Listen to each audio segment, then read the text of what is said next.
Promiscue de League of Legends.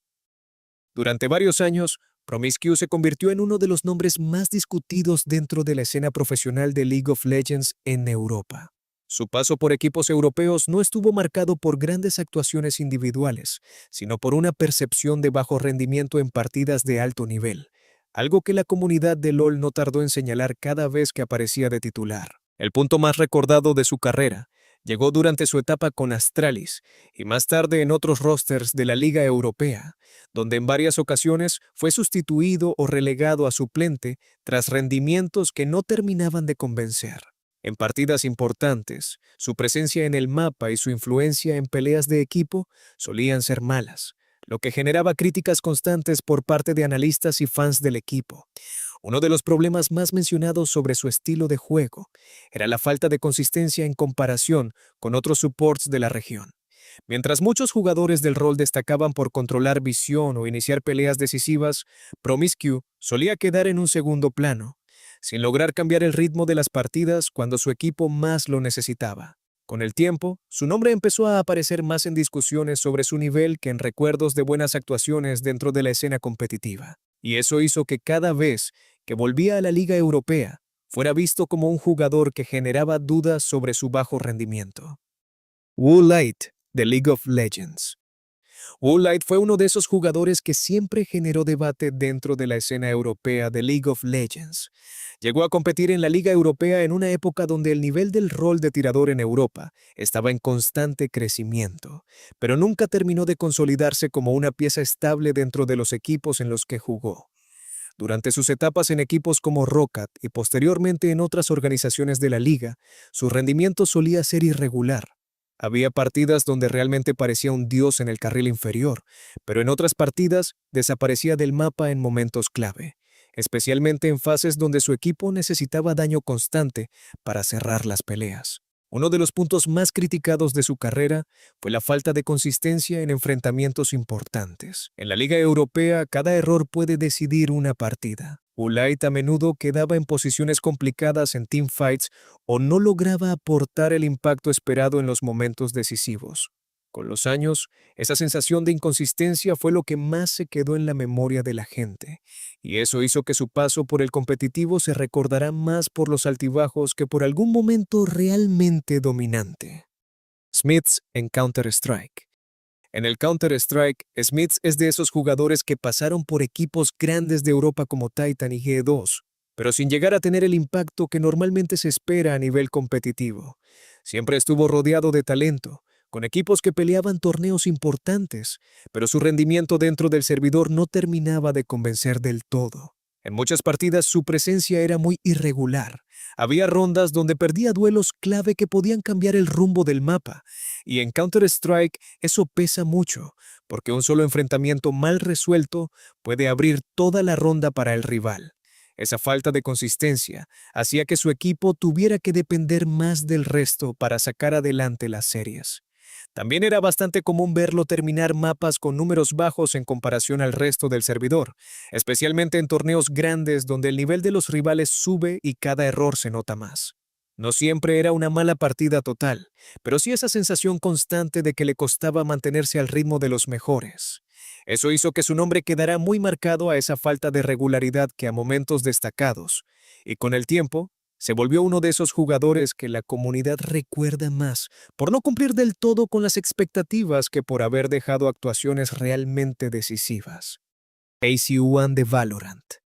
En los primeros años competitivos de Valorant, AC1 fue uno de los jugadores europeos que más atención recibió al llegar a la escena profesional. Incluso consiguió fichar por equipos importantes como Team Liquid, lo que generó expectativas altas sobre su rol como líder dentro del servidor. Pero el problema empezó muy rápido. En varios partidos se notaba que el equipo no terminaba de funcionar con él como pieza central, y las rondas se volvían desordenadas en momentos clave. En un juego tan nuevo como Valorant en ese momento, donde todavía se estaba construyendo el estilo competitivo, cada decisión del líder tenía muchísimo peso. Durante su etapa en Liquid, el rendimiento del equipo no terminó de despegar y los resultados fueron por debajo de lo esperado. Las derrotas tempranas en torneos importantes hicieron que su posición dentro del roster empezara a cuestionarse casi de inmediato.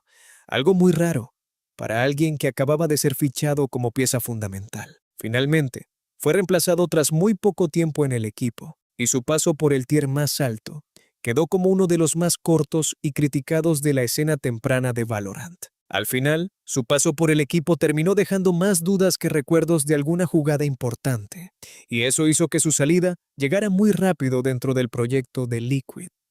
Fiflaren en Counter-Strike. En la época dorada de NiP en Counter-Strike Global Offensive, Fiflaren fue uno de los nombres más discutidos del equipo. Formaba parte de una plantilla que dominó la escena durante meses, pero dentro del servidor casi siempre era el jugador que menos impacto tenía en comparación con sus compañeros, lo que generaba un debate constante sobre su nivel real. En muchas partidas, su nivel no se reflejaba en el marcador, mientras otros jugadores del equipo ganaban rondas con eliminaciones clave. Él solía quedarse con cifras bajas o sin presencia directa en los momentos decisivos. En un equipo que estaba diseñado para arrasar, esa diferencia se notaba todavía más. Con el tiempo, esa situación hizo que gran parte de la comunidad empezara a cuestionar su lugar dentro del roster. Aunque NiP seguía consiguiendo resultados importantes, había una percepción bastante clara de que era el eslabón más débil en un equipo que, por lo demás, estaba lleno de estrellas. Finalmente terminó saliendo del equipo después de una etapa llena de críticas, y su nombre quedó asociado a esa era de NiP más por las dudas sobre su rendimiento que por un nivel sobresaliente, convirtiéndose en uno de los jugadores más debatidos de aquella generación del Counter-Strike Global Offensive. Silver 3 en Overwatch.